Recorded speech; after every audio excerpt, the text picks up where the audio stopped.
Welcome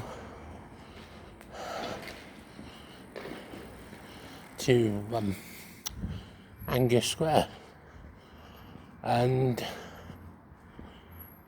it's officially closed down on the 17th of May, and tonight is the 19th of May at about 9:45 in the evening, 20 to 10, and I can still walk through.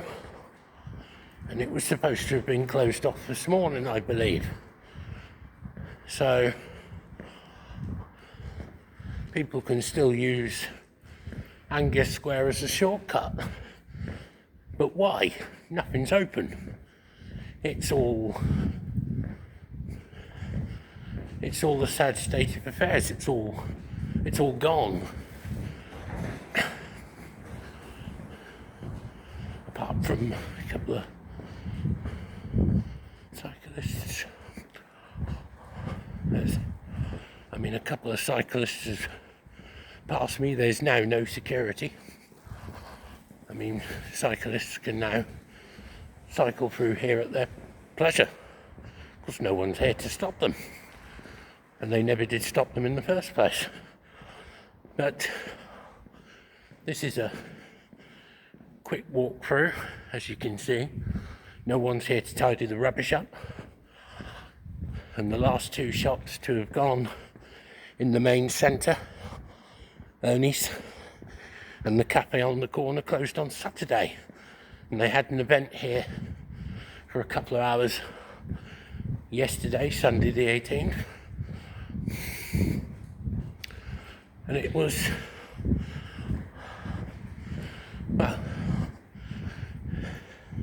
1970 when it opened to 2025.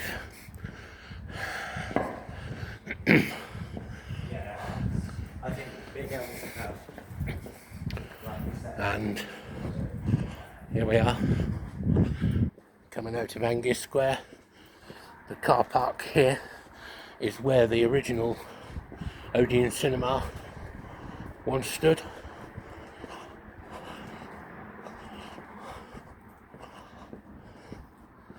And this will only be a very, very short video.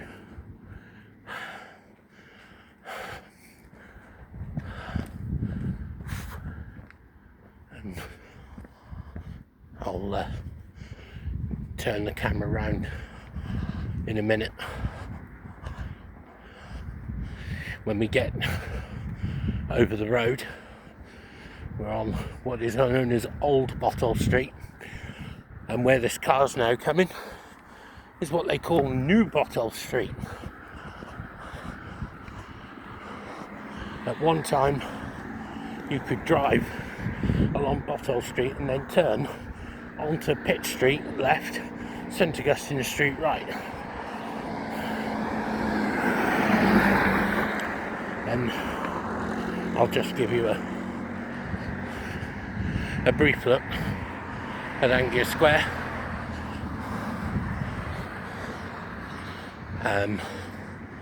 As you can see, it looks very, very creepy, and it's not that dark. It's darker than you think, because the light is being shone. I've got no light on my camera, and there's a St Augustine's church, and you can see the massive building. Now from this view, when this modern, well, I say modern, it opened in the 60s, and from that view, I've just turned the camera away because there's a car, and when all this is gone, from around about here, you'll have Norwich's newest view of the flyover bridge, because this building, which was built in about the 1967, 68, it'll be a new view, because the flyover bridge, opened in 1973. So when you see that, when that building is finally demolished, you'll be able to see the flyover bridge. Because the flyover bridge, the inner ring road bridge, the flyover bridge, wasn't open for another 3 years. And what I'll do is I'll take you up. It's up historic St Augustine's.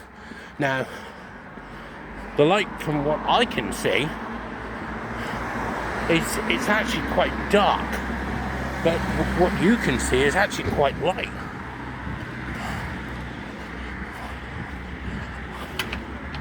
Oh, that's interesting. I didn't know he worked there. He, she, they. It looked like to he, it could have been a she, so I'll say they. I'll say they for equality purposes, because he or she might not have wanted to have been known as a he or a she. They might have wanted to have been known as they. So that's the 21st, well, late 20th, early 21st century for you. I do recognise the person somewhere. They were serving food on the soup kitchen earlier. I'm pretty sure of it. I shan't reveal the location because that's not fair on the person. So we're walking up St Augustine Street, which was two-way, but now it's one-way, although many cyclists don't see it that way.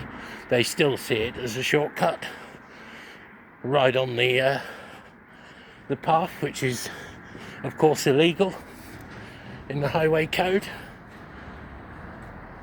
There's my bus, which I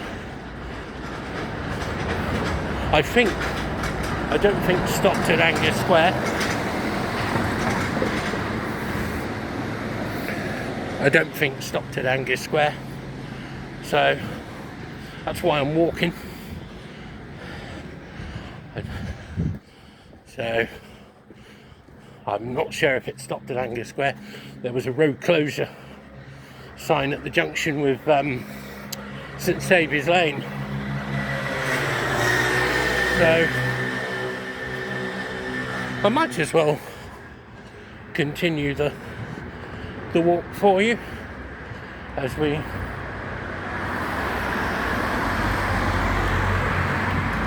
wait for the traffic to clear. I'm trying not to have an accident here. There's the shadow of the former. Now I'm trying to think of Gilding Gate House. I'm sure the stationery office was the student block. The name of that office block. I'm sure it's formerly HM. Part of course, it was Her Majesty's stationery office. It was only open for about 27 years. It was only open from 1970 to roughly 1998. And many Norwich school children would have gone to that what's now an estate agent. It was a shoe shop, and you got your plimsolls and your school shoes there every September, August. So we're now walking past the site of the former St Augustine swimming pool, which itself previous was a school. which was destroyed in the Second World War, replaced by a swimming pool that became unsafe and is now flats or apartments and shops, various shops and takeaways, Domino's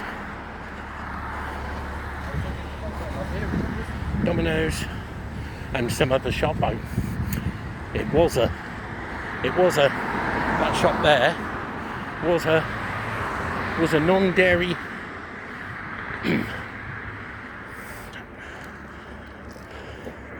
was a non-dairy cafe.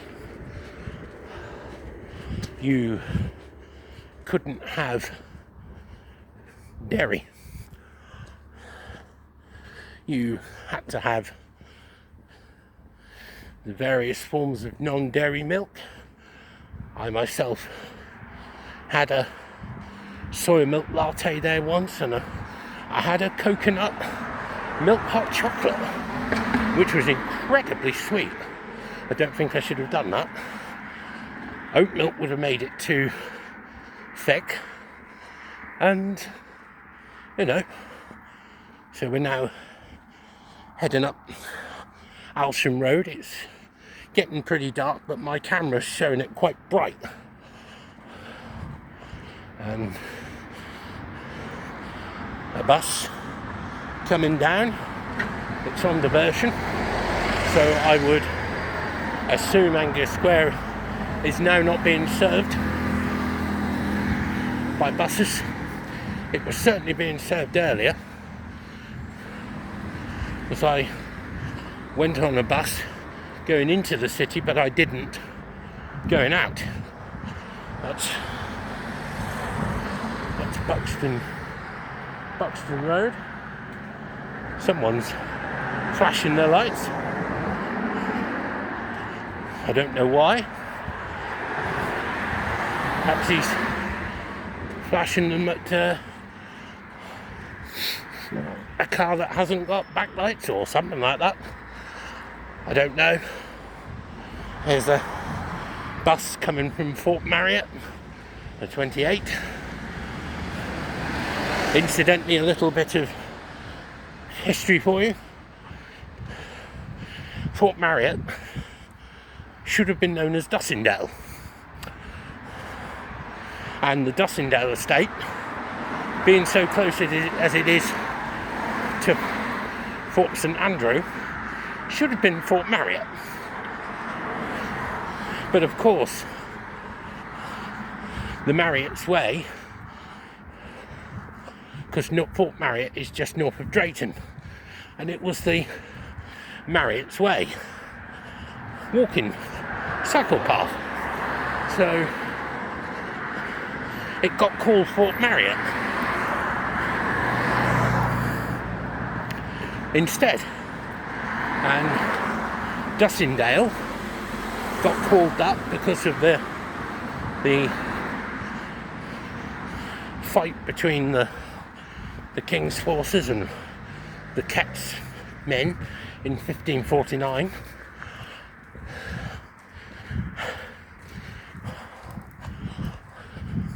I'm seriously trying not to have an accident here. I'm going to have to pause the video.